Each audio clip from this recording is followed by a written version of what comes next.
So we're just gonna go blank on this one, and hopefully you enjoy it. Sorry about that. Um, this is the Lesson Learned podcast. We're back again. Not my fault again. OBS got an update, and every time it does, well, oh always boy, throw some setting yeah, into flux. yeah. So I have to work on it again and try to diagnose the problem. So this week we're gonna be talking about consoles again because it's 2020 and the new consoles are not yet out, but they have been Yeah, announced. but they're on the horizon. And we're learning more and more about the strategies that are going to be used in order to sell us those consoles. So, what are they're going to be? Well, we're about to find out. Um, but before we do that, we're going to be talking about news. But we were talking before we started about, and I did a little video about that earlier in the month about my situation here in the island. As you can see, aside from you know uh, OBS not behaving, it's more or less stable. At least where I live, other people are going through some difficult situations, and probably most of what you heard about the local situation is true. I would warn you, on the other hand, that if you are listening to those news, you be careful with the kind of news that says that it may exaggerate it a little bit or underreport. So, if you have any questions, I'm probably be able to answer them. Maybe shoot me a message on chat or whatever. Although this podcast is about video games and necessarily uh, the politics of earthquake relief and colonialism and all that. So let's start with the news. An old friends from Tencent plan to buy Funcom. Um, as Kotaku puts the title, like it needs to own more game companies. The world's largest game companies look up to get even bigger. Already, shareholder in Riot Games, Epic, Supercell, and we're going to be talking about Riot Games as well. Ubisoft, Paradox, and also we're going to talk about Paradox because why wouldn't we? And Frontier, Chinese corporation, announces it plans to acquire full ownership of Norwegian developer Funcom, makes of Conan Exiles, Age of Conan, Anarchy Online, and The Secret World. The Oh. Secret World is still going? I thought it was going to die under EA. Anyway, Uh, yes, you say Secret World, and all I'm thinking was like the Secret World of Alex Mack. They made a video game out of the TV show. well, for people who don't know, Secret World was a urban fantasy MMO that came out in the late double Oh, I O's. see. Um, so it was interesting. Well, it kind of was an MMO, but it was one of those MMOs that wasn't really shown as an MMO and had a lot of solo play into it. Had some interesting ideas and concepts, but it never went anywhere. Um, but yeah, uh, according to reading further here, quoting the article, Tencent, already the largest shareholder in Funcom at 29%, today announced a majority cash offer to purchase all the shares it doesn't get. Uh, it's very important because you would think 29% is a very low number, a little over a quarter of the total shares. But considering how publicly traded companies tend to have thousands, even millions of shares, not only is that a lot of shares, but also it's very difficult for one controlling interest to have a large stake. So depending on the situation, it could be as little as 5% or 10%. What really matters is how many shares one particular shareholder has, and the voting rights and stuff like that. So, uh, according to Funcom CEO Rui Kasai, by official press release, we will continue to develop great games that people all over the world will play, and we believe the support of Tencent will make Funcom the next level. I guess they're not like Ubisoft; they're not fighting off getting bought out. They're welcoming the new overlords. What does that mean for us? Probably nothing. I doubt very Yeah, at much they least for wanna. now. Yeah, they wanna mess with that. So, uh, in other news, talk about game development. Our favorite company, Red. CD Projekt Red has announced that, and this was announced last week, uh, that Cyberpunk 2077 will be delayed. Now, a lot of people said, oh, that's cool, right? I mean, give it more time to develop until they realize that, and this article was by Jason Schreier, that CD Projekt Red is a big believer in crunch, which actually means that there will be more crunch in order to get the game going. Part of this, I think, is it's one of those situations where success can breed failure, and we talked a lot about when we talk about BioWare. That you set out a game that is very successful, and you said, "Oh, we have to do this. Is the way we do things, right?"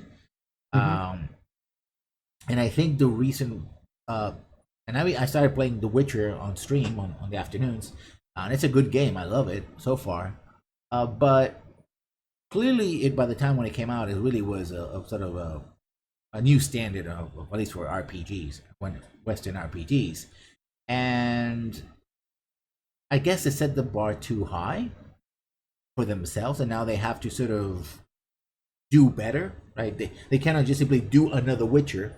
They have to do better in their minds. Ergo, Cyberpunk 2077. Ergo, delays, and ergo, crunch. Now, it's not. I'm not justifying crunch. Maybe people have been watching and listening to this podcast. We've been very critical of crunch in the past, right? And I concur with this particular sentence in the article. Crunch, a colloquial term for extended periods of overtime, can last for weeks or months, and then it's an epidemic in the video game industry. And yes, I do believe, in fact, it is an epidemic, and it is again unfortunate. What does the silver lining for me is that it gives me a little more time to buy a new graphics card, at least. That, of course, is no consolation for the people who have to work on the game. Yeah, It's like, because was it Jim that was reporting on it that essentially it doesn't mean that they get more time to work and less hours. It's essentially that they're already in crunch. So this just means that they've extended their crunch essentially another what 6 months. So it's sort of kind of dragging on their torture a little bit, and it's unfortunate. I mean, granted, I think all of us, I know most people are, some people are upset, but I think most of us are pretty okay with the game being delayed for a few more months if it means we get a more polished experience. First, I think most of us aren't happy to learn that this doesn't mean that they don't have to crunch as hard. They're still crunching away, mhm. and it's unfortunate. And I, I don't know. It's just it all comes back down to just bad planning, bad management, if that's the case. Because it's one thing if you weren't crunching already, and then you're like, "Well, so we're not gonna hit that deadline, and, unless we make everyone work 24/7 on this game, let's just delay it another 6 months," and that's unfortunately not the case. And by the way, it's interesting because one of the things about CD Projekt Red is that they, sorry, I've always said that they kind of have had in the past, at least, of a sort of a Valve attitude of, we'll finish the game when we finish it, right? It'll be ready when it's ready.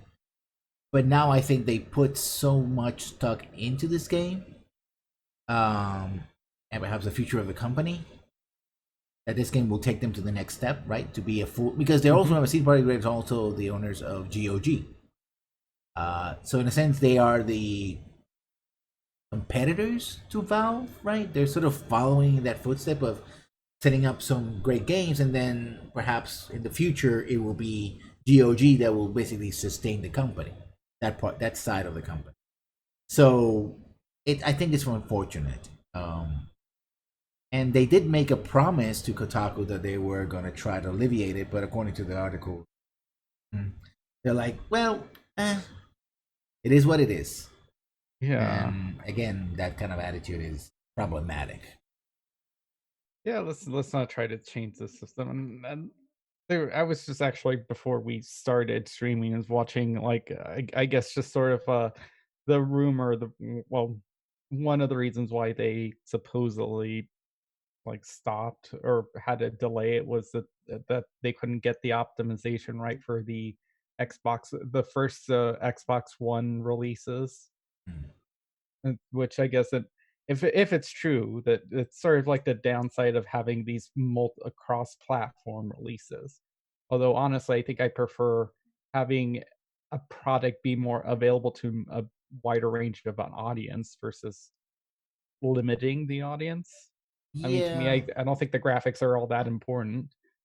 Well, I think it's just again, multi-platform releases are a thing. They've always been a thing for many games, many years, but now it's become crucial.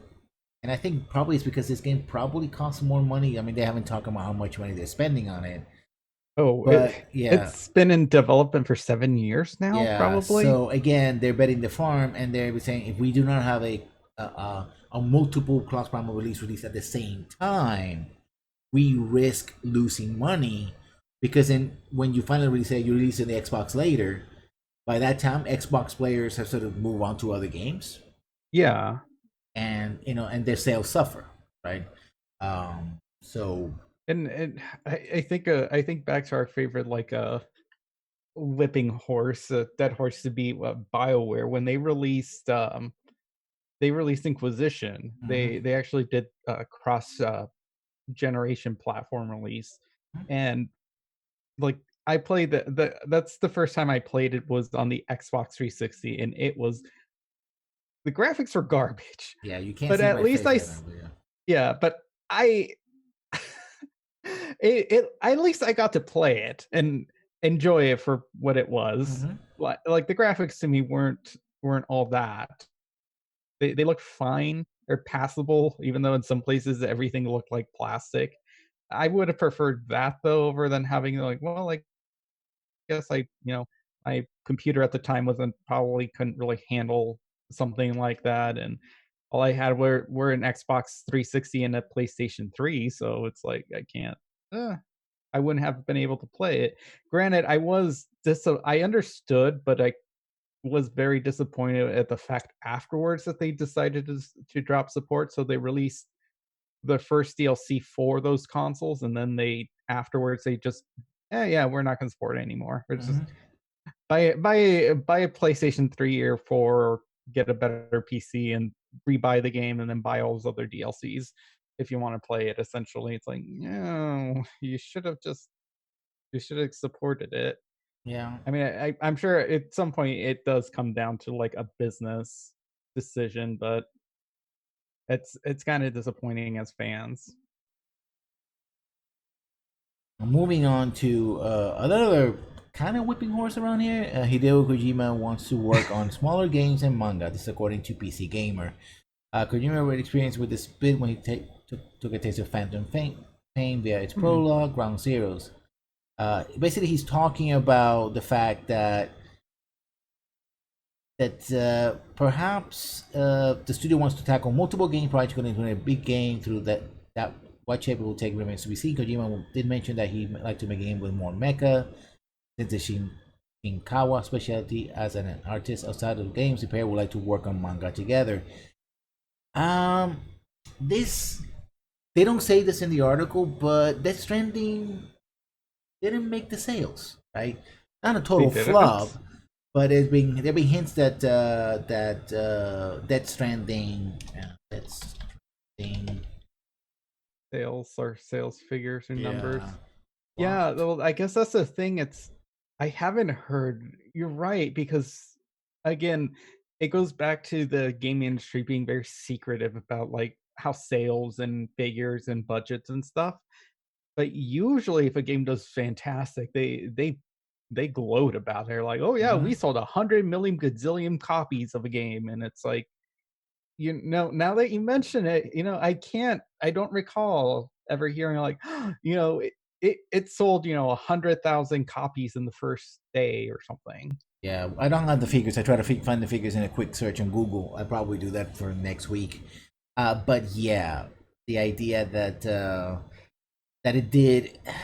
Well, I think again, it's most of it is also perception, right? Compared to the Yeah. hype, it was like, oh, this is Kojima's next thing, and it's like, and then it came out and people played it. It was streamed, and it was like, wow, where are the Well, sales, Kojima-san? well, I think they overestimated Kojima's name, because think about it. Kojima is probably well known in sort of like in a cultural sense for people who are very involved into video games. Hmm. I've never played a Kojima game except for I once played just the intro to like the Metal Gear Solid 4 before I put the controller down and sold it to GameStop because the only reason I had the game to begin with was because it came with my first PlayStation 3. Uh, but like that's the thing. It's like why for most people I don't think it's going to be the name is gonna carry that much weight other than people know he's popular. And Yeah. his games are pretty niche when you think about it because they're this weird corporate espionage military thing because 'cause they're sneaky. There's some first person shooter elements to it, but they're not really. It's mostly like a sneaking game with like these overly dramatic plots and stuff. And I don't see a general audience being that into these games to begin with. And then, of course, he comes out with this avant-garde video game, and I don't that for the longest time, we didn't know what the hell this game was going to be, and I'm not surprised no one actually bought the game. Yeah, I mean, I think that Hideo Kojima is being praised for kind of the same things that damn him ultimately, because he's very much, and we talked about this last year, and I think we're gonna keep on talking. He's of that school of the auteur, right? The great designer with a singular vision and wacky thing. And a few designers still hold on to that idea. Um, and that's great for the critics. This is like something new, something different. But you fall into a little problem. Are you really making a game, or actually you want to make a movie in game format, right? And when that happens, and the audience was like, "Well, okay, this is fun, I guess, aging something." A So, lot of people are talking. There's Guillermo del Toro is there. Cool. yeah, but I guess this goes into the lesson that the industry has never learned is that hype does not equal sales. Mm-hmm. And this game was overly promoted and hyped and given way too much of a budget probably. Yeah. And just for it to be I mean, I it's a technical marvel, I guess. That's really what you can say, and even then, can you really say that? Does it? It does something different. That's pretty much all you can Yeah. really say about it. And I think it just comes down to, well, back to what the story is. I'm kind of think what I'm thinking about their idea is almost like making instead of giving Kojima a budget or a project that's one big movie, I think they're thinking maybe like miniseries or maybe even just like a short film, which Mhm. actually would be kinda interesting because we there's been, like, games that have been fantastic at that. I think of, like, Portal. Portal's a very small game and Mhm. did really some innovative things. Yeah.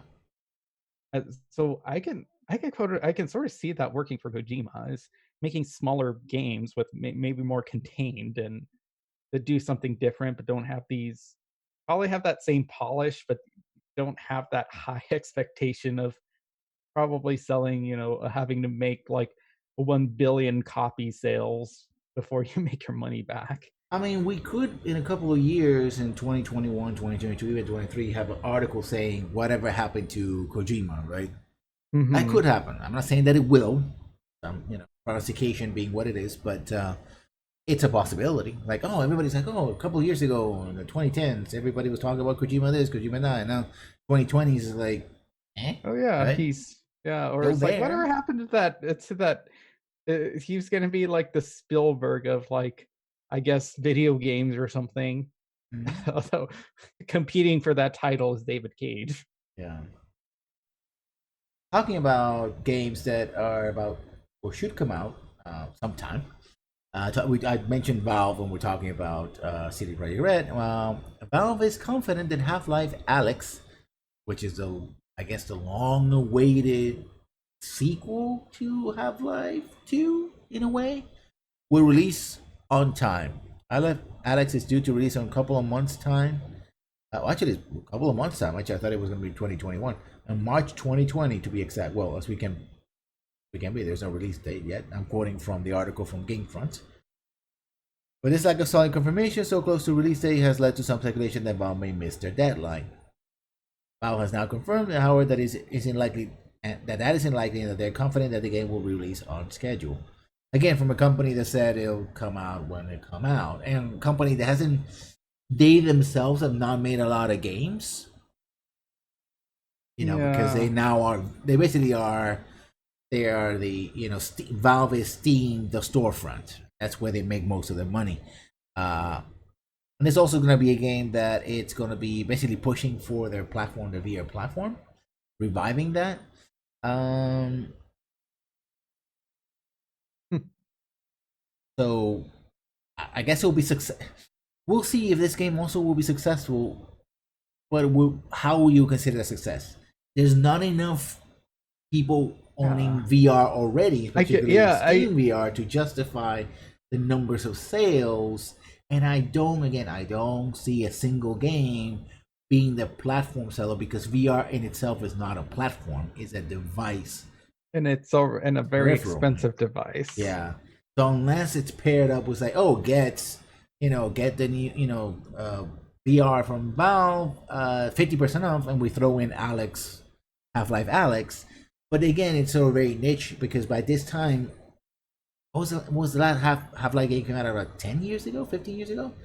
Let's see, Yeah. Half-Life 3, Half-Life 2, Life 2, Half-Life 2 episode Episode 2. 2 came out in Episode 2. So, 2 release date was October 10th, 2007. It's not even 10 years. Yeah, it's 13 years ago. So, I mean, even the jokes about when Half-Life 3 it's kind of come out are so old that most people don't remember them. That, in fact, it was sort of a meme and a joke, right? Like, oh, when is Half-Life gonna come out? And Half-Life 3, blah blah blah. And now, I wish them the best of luck, of course. I won't be able to play it, sadly. I don't have VR, and I don't have a VR ready platform, so I'm out. I'm out And of contention when it comes I to mean, this. and of course this goes back to like, well, is this really what people want? It's and again, going back to like Kojima's my complaint about Kojima, it's like it's niche. It's like I'm not sure what they can expect for sales. Like what would they be expecting? Like I don't think they can really expect that much. Other than maybe I think the name recognition might give them more of a boost than if it was a new IP, and maybe that's what they're banking on, but I'm not so sure if that's, like, a good thing to be banking on. In other news, and this is very interesting, because this is Kotaku talking about a statement made by presidential candidate, former Vice President Joseph Biden, in which he, at first it seemed that he made the statement across, like, all video game executives or video games, but it turns out he was talking about one specific industry executive, which he called a little creep. I guess he compared to him, it was much younger. Uh,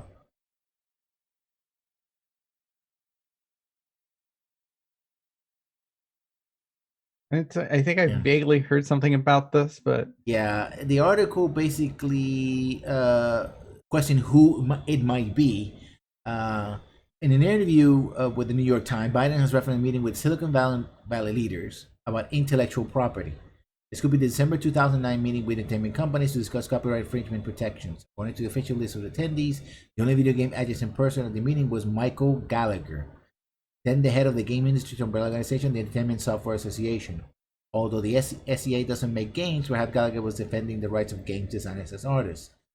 But wait, another clue in the passage about the rule, the meeting out since Biden was the meeting involved discussing what Leahy, another senator, put together, a difference to Senator Patrick Leahy of Vermont, who introduced the Protect IP Act in 2011, which is a controversial legislation to combat copyright infringement. 10 companies hated it, which might count as the criticism Biden hmm. mentions. It also results from Vice President having a mini summit with Silicon Valley leaders in June 2012. I continue. I think it's very important. The meeting is notable not only because it lines up perfectly with the height of the SOPA debate, but also because Biden specifically refers to the meeting in which all the big tech players were present except for Microsoft. According to the Palo Alto Weekly, Apple, Netflix, Facebook, and Google were all there, as well as Electronic Arts, Zynga, DreamWorks, and Cinematech. No Microsoft. If this was the meeting in question, then Biden might have been talking about either Zynga founder Mark Pincus or ES then CEO John Riccitiello. Both of them were attendees of the two. Riccitiello said that the company made AAA violent games and not Farmville, who was the likely target of Biden's ire. Of course, the article goes on that perhaps he was conflating these two meanings. So it could have been Riccitiello.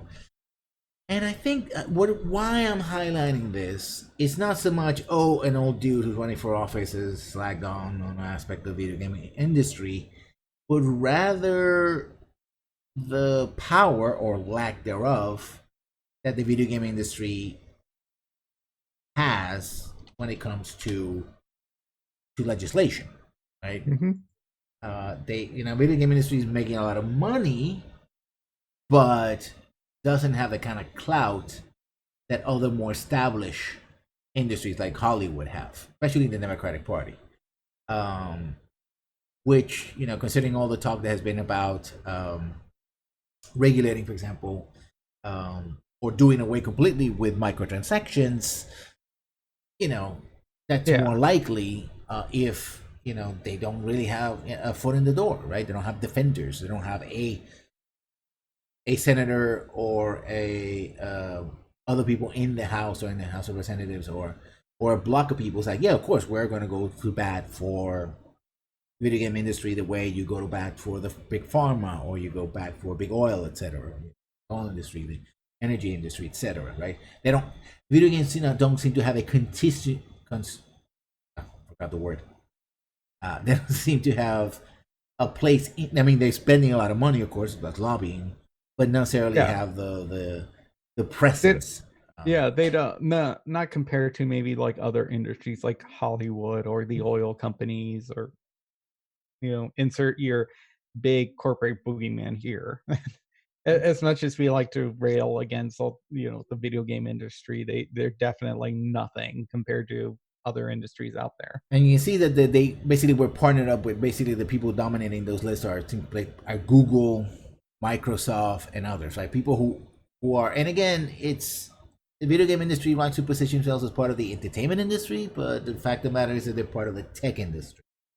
So when people make some comparisons, they usually both politically and even economically are kind of miss the boat when it comes to the place of the video game industry. Video games are still in the tech set and not in the wider entertainment, television, radio, and music and movies. So they're linked to it, but talking about expenditures by players to maintain games, Paradox is testing a subscription service for Europa Universalis 4. Designed to make jumping into DLC-heavy strategy games easier. Here we go again. Another decade, another attempt to make subscription services a thing. Europa Universalis 5, released 7 years ago, has since it's amassed a frankly intimidating amount of post-launch content. It's fairly common predicament when it comes to Paradox-related games. As they go over time, knowing what to buy and what to ignore is hard for new players. Paradox is planning to make the process a bit easier. Now, I have a problem with this paragraph in that it's one of those problems that it's a problem because it's been created by the people who make the game, and now they're putting a solution to a problem that they created, right?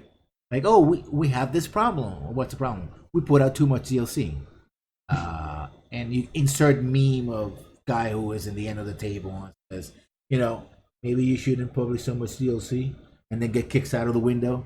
That old meme. Yeah, this is like that, right? It's like, why are you putting too much DLC out there? Why is this a problem? It seems like a you problem, not a me problem. So, but the solution apparently is is the studio writes, we have heard for years existing and potential new players that the cost of getting the game and all expansions all at once is quite expensive and might be discouraging for completely new EU4 fans, as European Universalis 4. It's been suggested almost 7 years after all. It's been supported for almost 7 years after all. Subscription model has been suggested as one of many occasions, so we thought that we'd run a test to see how popular such a service would be. At least they're smart enough to run a test. Yeah. But it's like, yeah, the floating. It's like, oh, people have told us. We haven't come up with this idea. It's not us. People, players, consumers have said, we want a subscription service. And I say you're bullshitting me. You can quote me on that. You only have the audio to prove it, but sure. And it'll be a limited group of people, and if it works, we extend it. Paradox supports. It's a company has Tencent has a big. We talked about Tencent earlier in the program. They published Crusader Kings 2, Europa Universalis, and of course now they own one of my favorite companies, video game companies, which is Harebrained Schemes, the makers of Shadowrun and BattleTech. See me playing every morning, Monday to Friday here on the channel. Plug. So yeah, I hope not. I mean, I'm not big on games that. I mean, I don't hate the OC, but one of those post-sale things that can go awry, and this is like we're gonna put more and more stuff. It's like maybe you should make a new game, maybe. No? That's the thing. I mean, it feels like when like Bethesda twist. Oh, this is something that the gamers have been wanting us to do, but it's like it's misconstruing what the players actually want, Mm-hmm. and it's like sure. I think more people would say, yeah, I'd like it when they support a game that I buy long term, but they're like, oh, so you want microtransactions and DLCs only?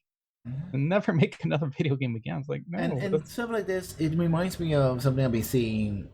We're seeing from different angles, but one of them is economic, certainly. The cablification of the internet, right? Like all these services, like, oh, you want to see the latest The Mandalorian? Well, subscribe to Disney. You want to see The Witcher? Subscribe to Netflix. You want to see, Game of Thrones? HBO. You want to see Star Trek? CBS, right? And you're paying $5 here, $10 there, $12 here, right? Kind of the same thing with video games. If everybody's floating, if you have subscription services for Microsoft and Sony and EA and Paradox, and it's like I don't have that much amount of money, and then you're on Twitch and you're supporting somebody on Twitch, and there's other things. It's people like me who's gonna suffer because it's like, well, I can watch this for free playing this game, but if I want to play the game, I'll have to pay for the subscription, so I'll pay for the subscription, right? Yeah. And it's billed as it's cheaper, but is it? It comes to a point where the free games they're not free. I'm not getting them for free because you already paid for them. This is just the offer that you're paying a subscription. You're sort of front loading the cost, right? These are the games that they can afford to give you at a reduced rights of $1 or $2 or $5 a month, right? And if you don't like that game, then it's like, well, I got a game that I cannot play because I don't care for it. So I paid this month. I paid $15 and I'm playing the same game that I always play in EA. I don't. That's it. Talking about games that have a lot of microtransactions and are still in trouble, our old friends at Riot Games. The Los Angeles Times says that 2 state agencies are making the initial step of trying to stop Riot Games from paying out a $10 million settlement, doesn't say settlement, to female employees as part of the settlement over a gender discrimination class action suit. Now, normally when you hear that, it's like, oh, the government is interfering and it's going to screw over the employees. No, the state thinks women should be entitled to as much as $400 million instead. The women's lawyers in the case reached a preliminary settlement in December, and we're waiting for Los Angeles Superior Court to approve the settlement as they have it on investigation. Then the 2 state agencies weighed in. Document filed on January 8th. The California State Department of Fair Employment and Housing and the women rights could be entitled to over $400 million in a potential back pay case based on the wage Hmm. differential between men and women of the company, excluding any additional penalties, according to calculations included in the existing settlement. The agency, which launched its own investigation of the company in October 2018, added that non-monetary terms of the settlement are also seem inadequate, right? That no enforceable changes to employment policies at a company alleged to be rife with sexism are part of the settlement. And here's where not having a constituency, which is the word I wanted to say before, politically wise, hurts the video game industry, but helps us and the employees, I guess, because and of course, Riot Games is complaining that the companies, interfering, uh, Oh. and your downplays and ignores the efforts made with respect to diversity, inclusion, and culture over the past 18 months. Yeah, sure. Uh, Sorry, Riot Games, but when you're being accused of literally your CEOs of putting their penises in people's Yeah. faces, I mean, and you only temporarily suspended this person instead of just firing him outright. Yeah. The objection hinges on a specific California law. Thanks to 2004 Private Attorneys General Act, employees and their employers are allowed to bring suit against employers for violating labor law, legally stepping into the shoes of an official state agency to bring the case. But as part of that power, the employees and their lawyers have to inform the state agency that they're bringing a suit and offer the state agency first dibs at pursuing the case itself. That is a very clever writing. Oh, okay, you can sue, you can do whatever you want, but we gotta let us know what you can do in it. Otherwise, we're gonna interfere. And I'm sure that Riot Games decided, you know what, we don't have to tell anybody, and we'll give you 10 million so you shut your collective traps. And and the state of California said, well, what was that? I didn't hear you. Oh, did you say 10 million? Oh no, I think it's 400 million. So yeah, and that's another thing. It's like, oh, these women are maybe getting a lot of money, etc. But really, it's more about punishing the company, right? Because 10 Yeah. million is a 10 million. It's like, oh, we make 10 million every month or every 5 days or so. So 10 minutes, like, yeah, here you go. Somebody can just open their purse and like, okay, here's a stack of money, like 10 million. Okay, go home, leave us alone. 400 million is like, oh, that's that's gonna be something, right? Yeah. And the hearings are up for debate, etc. So the judge has to see that. And by the way, that's another thing. This was a settlement in mediation. Another classical corporate trick, because mediators don't have to be lawyers or they don't even have to be judges, and they tend to be usually picked from a group of mediators that are in whatever the industry might be, are industry friendly in states where also the laws either are friendly to corporations, so they stack, the situation in their favor. So I'm happy to see that. I hope they get something more than just 10 million. Because by the way, this is lost wages, and the settlement essentially, these women probably have they lost their jobs, right? They're not gonna keep Yeah. working in a situation. So 10 million, whatever each individual gets, will have to last them for how many years? And then they also have to carry the stigma of being the employees The that whistleblowers. the whistleblowers and the police that sued their parent company and won a settlement, any settlement, right? So other companies are gonna know about it, and well, technically they don't need to be openly blackballed, right? People are gonna go, "Oh, you're so and so." People, I mean, the video game industry, there's so many people that go from company to company that they kind of know each other, especially the executives, and so yeah, I wouldn't put it past them. So before we go into today's subject, we have about 20 minutes to cover it. Let's talk about consoles. And this is, I found it very interesting. Xbox players are digging out their old 360s to get around Microsoft's gamer tag restrictions. Last year, Microsoft shrunk the character limit to gamer tags from 15 characters down to 12. More recently, players discovered that limit doesn't apply to the Xbox 360. In a post Huh. shared yesterday on Reddit, user Taylor's username, interesting username for somebody with a username, pointed out that when you go to change your gamer tag using Xbox 360, in fact, lets you make up up to 15 characters long. I grabbed my Xbox 360 down to the attic to double check this wasn't just some weird glitch. Turn off already to let me letting any my gamer tag as well. Even in auto-generated options that were 15 characters long. Huh. Uh, yeah. When Microsoft changed the gamer tags, they also added an obtrusive number of suffixes to what multiple people could use. Game handler wanted. It certainly seemed like the 12 character limits to make room for those suffixes. I mean, the thing with changing gamer tags has been something that's been an issue of sorts for those people who actually care, and Yeah. apparently some people actually do. So, and I'm not saying that you shouldn't. Uh, and they're willing to get their Xbox 360, which I have two of these. One is alive, one is dead, behind me. I haven't played in 2 or 3 years. I think I might dig out and play a game or two, but I'm streaming, so So you know. yeah, so why did they reduce the characters? Well, there are a couple of reasons why you might do that. Non-standard characters, um, sometimes depending on how you code, can take more space because there's not a direct correlation one to one, right? Hmm. The Yeah. way the computer tests is like, oh, in order to create this character, the Unicode has to be a sort of a combined Unicode, right, or a longer Hmm. Unicode. And those are Unicodes are those are basically the keystrokes you use, for example, in Word. That you're basically when you go a 357 whatever, that's a Unicode for the character, um, and takes a little bit more bits. Now, one person writing 15 as opposed to 12 might not be, but when you have millions of subscribers who at any moment can change their gamer tags and decide to go with funky, a lot of funky little characters, those little bits tend to add up. Uh, and may slow down or take a little more memory than necessary. So it's a little like, yeah, 15, 12, who cares? We can save a couple of bits.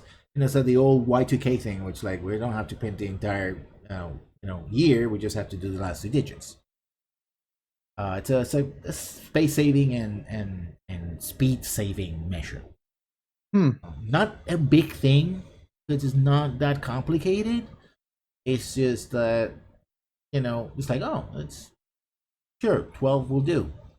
And somebody decided that if they're gonna try, if they're gonna expand because the only thing is every time you go and you present, when the gamer code talks to, gets presented to the server has to confirm all the digits, right? It's just pretty fast. I mean, it's almost automatic. It's faster than you can think. But it still has to go, especially if you have more weird suffixes and letters and whatnot. It has to go to this expanded list, and again, it consumes time and time and hardware resources. Not a huge lot. Not one gamer tag or even 1,000 gamer tags are not going to break the system.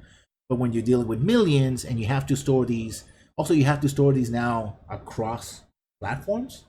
Yeah. I mean, Xbox Live has been around since the mid 2000s, so we're talking about close to 15 years to nearly 20 years.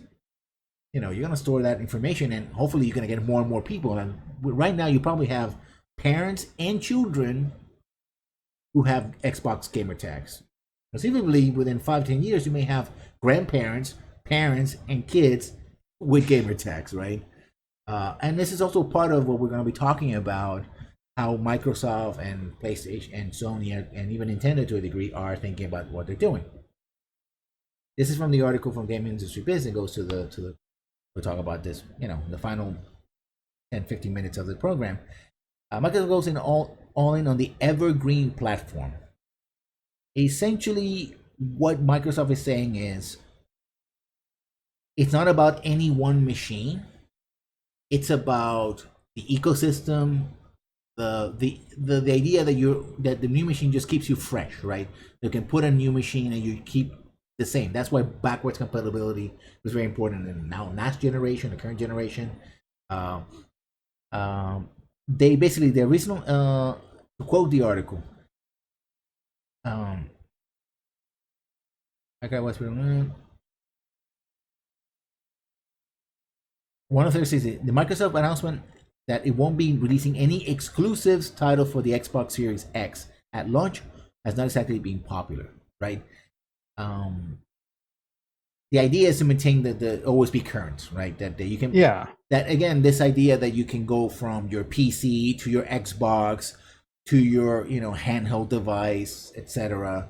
Uh,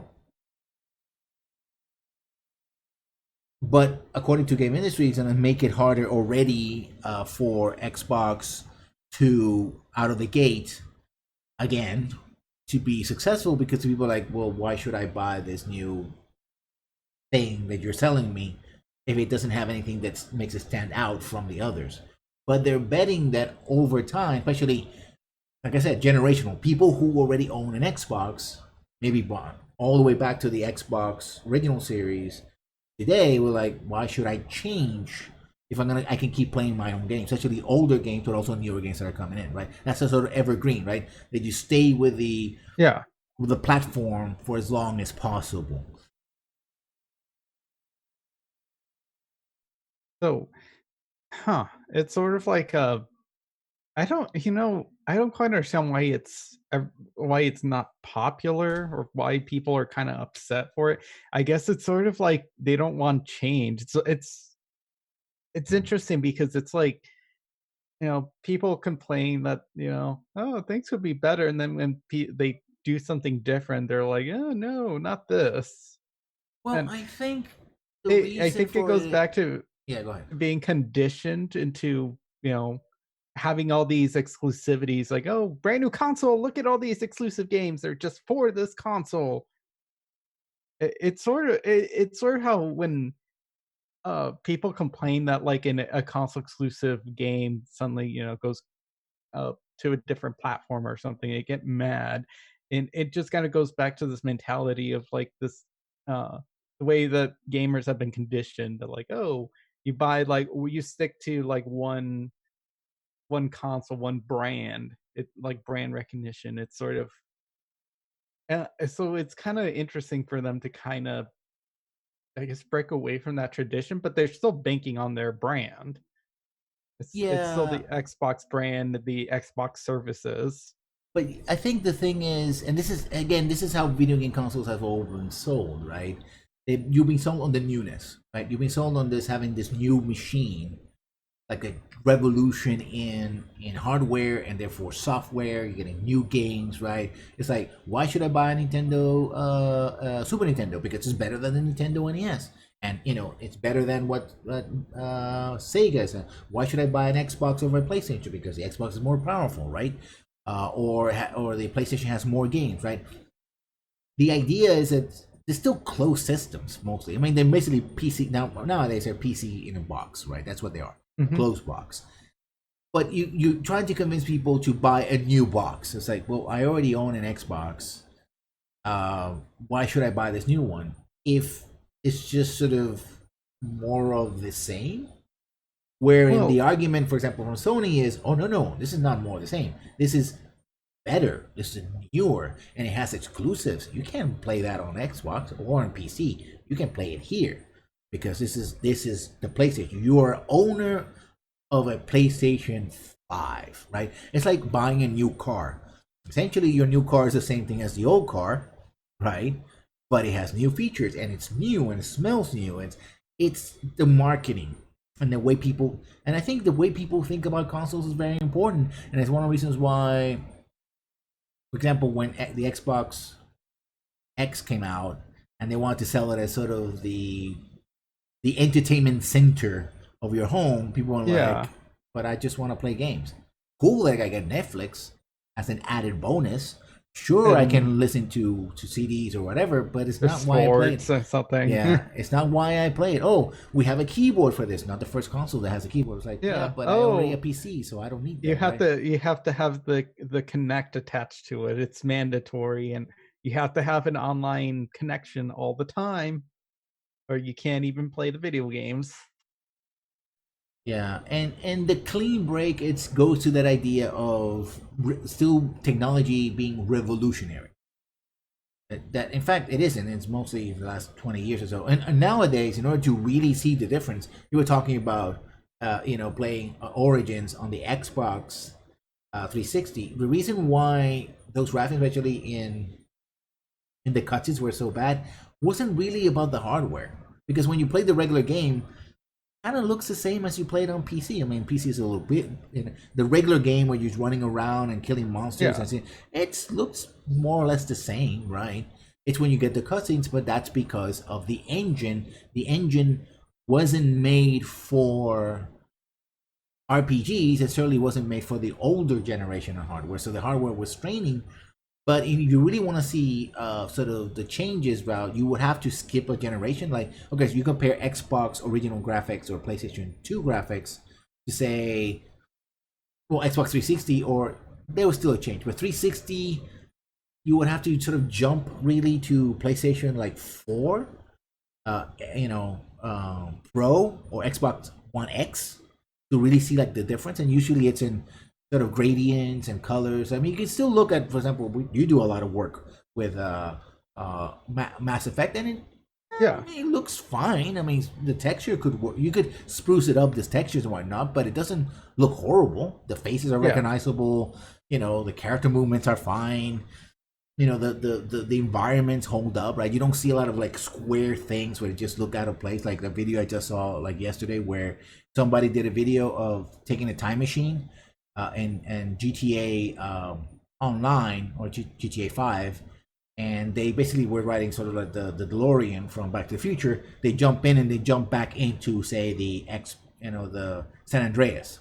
And San Andreas looks very bad because the textures are very plain. There's a lot of square Blocky. things, right? Everything's sort of distance. You can't really get close to people. The movements, like the hands, they had the paddle hands where it basically was like a one piece, and it just had the drawn in fingers and nails, right? It looked great when you Yeah. were playing the first time, but then 5-10 years later, 2 or 3 generations of hardware later, it's like, oh, I can tell the difference. But that's what Microsoft is counting on. I think Sony's counting on, oh, it's a new machine. You're Yeah. getting a PlayStation 5 because that's what you do. You get a PlayStation 5. You know, we're done with the PlayStation 4, even Oh though yeah. it says that they're working very hard to get backwards compatibility just in case. And honestly, I think they don't have an excuse this time because how much different can the Xbox or the PlayStation 5 be other than in terms of architecture, other than be maybe like a more refined version of what's in the PlayStation 4? I really don't foresee them overhauling that much. So I think they don't have very much of an excuse to not support direct backwards compatibility between PlayStation 4 and PlayStation 5. Of course, they're going to be pushing a lot of their PlayStation Now subscription for any kind of further backwards compatibility in terms of 1, 2, and PlayStation 3. In fact, like yesterday, I booted up uh, my PlayStation 4, and suddenly there was a new addition on my interface that's Mhm. like, "Hey, PlayStation Now trial free." That's PlayStation just decided to kind of push that onto my console, like, "Hey, Mhm. look, you can get a PlayStation Now subscription for free, like a trial. Try it out." I mean, there've been in the past there have been ideas that Microsoft, for example, wants to do like a phone service, right, where you sort of pay forward, like you pay extra and then you switch your for the new machine for the old one. Mhm. They haven't implemented that yet, right?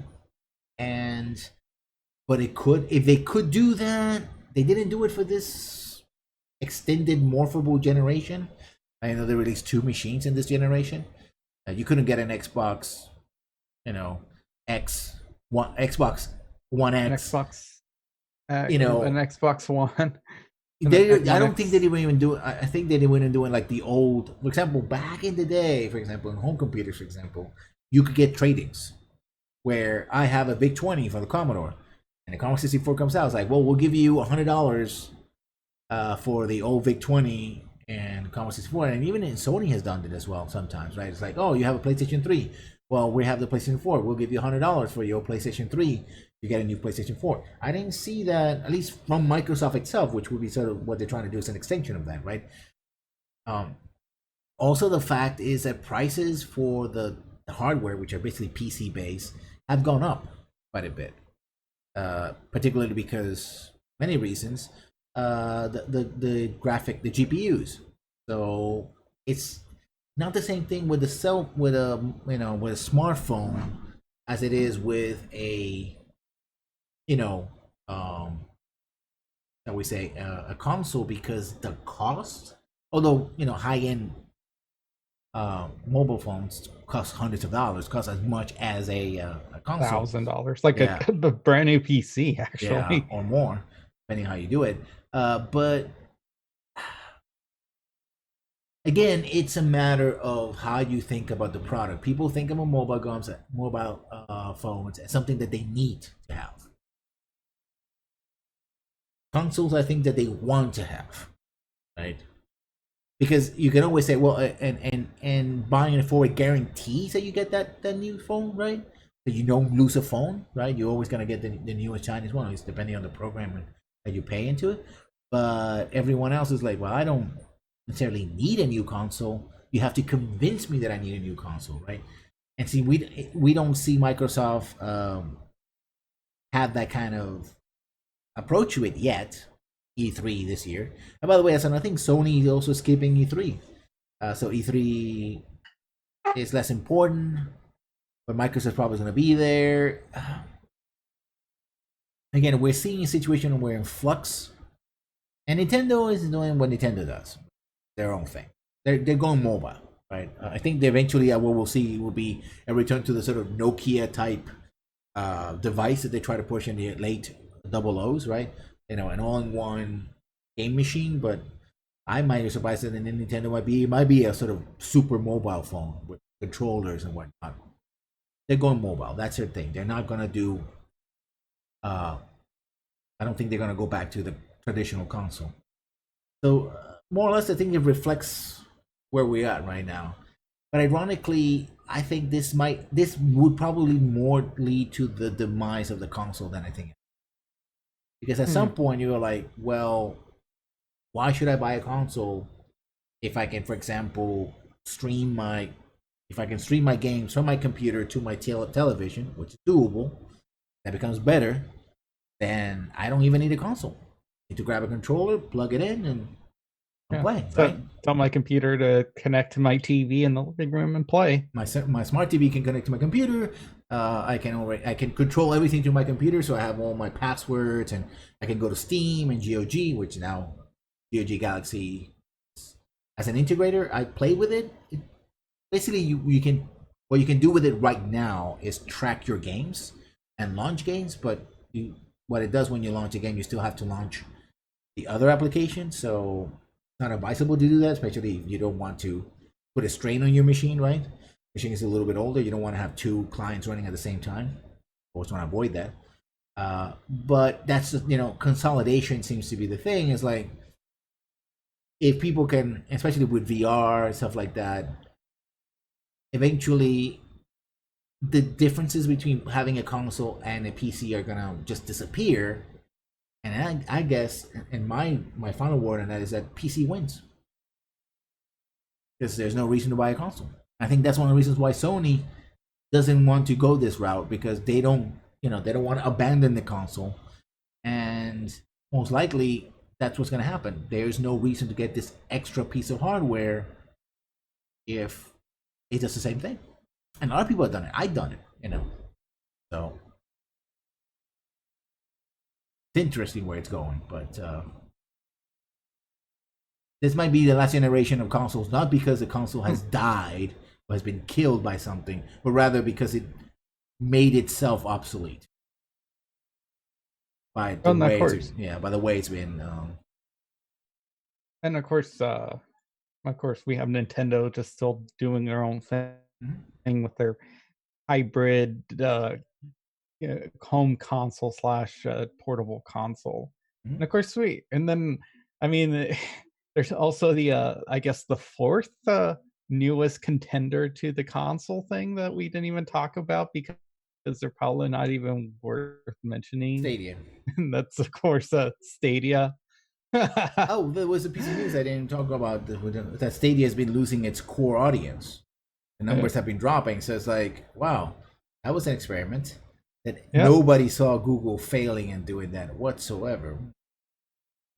And I think that's the thing. It's like Google and Microsoft are betting on software and service Nintendo and Sony are betting on hardware. So, And if the service ultimately wins, that means you don't need the hardware. and like the I'm sort of thinking like the Nvidia Shield also be considered a like a console? Yeah, a portable console, yeah. I was gonna say, is that more like a streaming box sort of thing? Yeah, but again, it wasn't very successful. It's still out Yeah, there. And but I think that the most it's been successful in the emulation, uh, because it actually can run things on its own, right? It's not only streaming.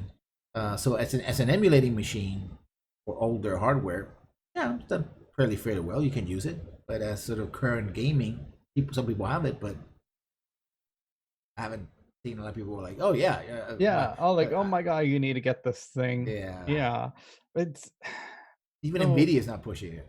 Like Nvidia's like, what?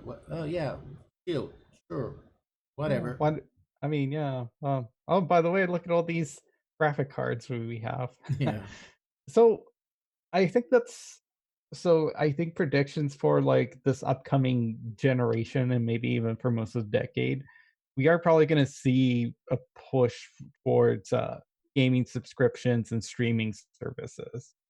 I think that's probably a safe bet is where the future is going to be. I'm kinda curious as to whether this generation will also, like, PlayStation 5 is going to push a lot of the, same, like, sharing features and stuff that the PlayStation 4 introduced with, like, the share I think they will. button I think they will because and particularly with being able to, like, stream directly from your console. yeah, I think they will because it's if you're banging and banging, Freudian slip, banking on exclusives, then you want people to stream. Right? Oh, look at me! I'm playing the new Spider-Man. Look at me! I'm playing whatever exclusive there is. Right? Jack and Monkey or something. I don't care. Whatever it is that they're pushing as exclusives. Like, yeah, you But want people to play it. You want people to share. Like, oh, and because every time somebody does that and they see a stream or whatever, they're gonna ask, "Oh, is what game are you playing? I'm playing this game. Where can I play it? On the PlayStation." yeah, and I think, like, the other thing too is I don't think we're gonna see VR die, like, just straight off, like, lose support. I think it's still gonna be relatively there in terms of it's just kinda, like, in the background sort of doing its thing. Maybe if we see, like, a big push towards it at some point once the technology gets a little more refined and better, I guess, um the barrier of entry gets dropped for an audience, Yeah. and, but honestly, I think that's gonna really depend on developers and how much support it is on the developers and that that technology gets. Yeah, it's a niche, right? We talked about this many times before. It's stuck in a niche where people who play it are like, "Oh, this is great," but the price, think about it. Even you buy a console, especially new consoles, how much you're gonna spend? You're gonna spend a couple $100 on the console, a couple hundred more dollars. The only way I see it, for example, it's particularly Sony having a strategy where they say, "Hey, we're gonna have exclusives. The exclusives are gonna be have VR support, and we're either pairing our VR with some versions of the PlayStation, right? Not have a vanilla version, just make sure that people are not, but sort of ease them in, right? And as you have the typical, price war where the consoles start going down in price, so does the makes the version with the VR more attractive. Like for example, let's say you start at 500, around $500 or $400, say $400. Then within a year, it's 350 and then 250, and then the one with the VR is $150 more, and that goes down as well. It's like, oh, they're still selling that version with now it's cost $100 less. Oh, cool, sure, right? They don't make the mistake of saying you have to buy this like they did with Microsoft did with like, and then you didn't need it, right? Instead, it's like no, there's a version that comes with that, a little more expensive, right? And it has these exclusives, right? Imagine playing, the new Spider-Man game in VR. Like, oh, I get an exclusive, and I waited a year or two, I can get it, boom. And it's, it's again value proposition, how people think about these things. It's very important, and ultimately it's what defines why people make choices, right? Why they buy something over some brand loyalty Yeah. and all that. I think Microsoft is just banking on the fact that they have this, millions of people playing Xbox Live or whatever they're going to call the service. They're going to change the name at any time, and they're going to continue to do so in the future. But I mean, even online services is very popular ones have died in the past as well. You're not offering something substantial. Again, we're just gonna, especially if you have a dual Yeah. situation where you everything you give, you're also giving it to PC players. Like, I already have a PC, I can just put a new graphics card, like I have to do PC or whatever, or build a new PC, and I can pair it with this already. If I bought a VR device, I can just reuse it in the new PC, and I'm not really, you know. So again, Yeah. I don't see the. I mean, it could work. They're counting on working on the long run, but if you don't have a strong launch, then go anywhere, right? That's questions. I mean, we had all these questions about whether Nintendo would be successful. Turns out they were. Um, we had all these questions about Stadia being successful, and we were right about that. We were wrong. A lot of people were wrong about Nintendo, including myself, or more like we were dubious that we in general in the industry. Uh, but a lot of people saying Stadia doesn't look great, and it turns out that there's not a Yeah. market for it, right? Um, and part of it is that people don't trust Google in that, and they didn't trust the services would hold together, right? Um, so it's how you look at it, how you market it. It's extremely important. So we'll see. Yeah. So I'm wondering too, just like two other things would be cross platform play with in terms of multiplayer, which is, a thing that we sort of saw that topic kind of broach, but then it just kind of went away. It kind of died. And sort of the being able to play with other players of online, but from other consoles or other PCs and stuff. So I'm wondering, I'm hopefully we'll see more of that. I really don't see why mhm. that be that big of a issue. And then the last thing is more of like a wish list for the next generation would be, especially if it's PlayStation 5, because I'll probably eventually get a PlayStation 5, and it would be sort of to kinda have a the thing I sort of liked with the PlayStation 4 is, like, being able to, stream the Vita, stream to it from, or stream from it to my Vita if I wanted to go to, like, bedroom and stuff. The issue I have with it, though, is that it has to do it over the internet, and my internet's not that great, and it just eats a lot of bandwidth, and I'd hope for some sort of, like, mobile connectivity in terms of local network so Mhm. that you get, like, a really good stream, like, "Oh, I wanna," I kinda, like, I wanna lazily play this game on the PlayStation 5 while watching something on the TV, like some Netflix series, and just go ahead, like, stream to either your phone or maybe some sort of, like, peripheral that they include, or maybe, like, you have to buy separately, or maybe even still the PlayStation Vita, and just kinda play on that, or just, I wanna go lay down in bed and play that without having to, like, haul the console over to the bedroom. So that'd be sort of like a wish list, and wouldn't surprise me too if at some point they do get into, like, being able to play it on your phone as well. I believe there is some sort of remote play with your phone. I know there is for the PC, that Sony did release, like, a software that you can download for streaming, your PlayStation 4 to your PC so you can play it on your PC. So, I don't I don't know, we'll see what the future holds for these consoles, and sort of just, I guess, the console wars Mhm. how the console wars go this year, and honestly, it feels, I think for the first time in years, it's sort of like it's less of a war now. Yeah, It honestly, I say more of a competition than a war. yeah. Anyway, that's all we have for today. Thank you for joining. Again, we'll try to make sure that our lovely faces appear on this in a future podcast. But for now, you get our not so lovely. So thank you very for coming. Peppermint, where can we find you on the interwebs? You can find me at Chopamon pretty much everywhere. I am Chopamon_Aragon on Twitch and Twitter, but I primarily hang out on YouTube under Chopamon. I just released like the last two videos of the deaths of this is more Mass Effect 2 characters and their in-game deaths. Just because I was feeling a little bit morbid. That's the last of them. So like I did manage to do 13 videos on that. That's That's something. insane. Yeah.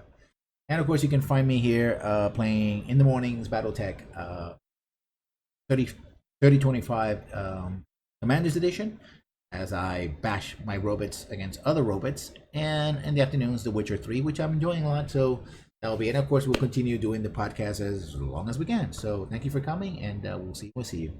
Bye bye, everybody. Bye.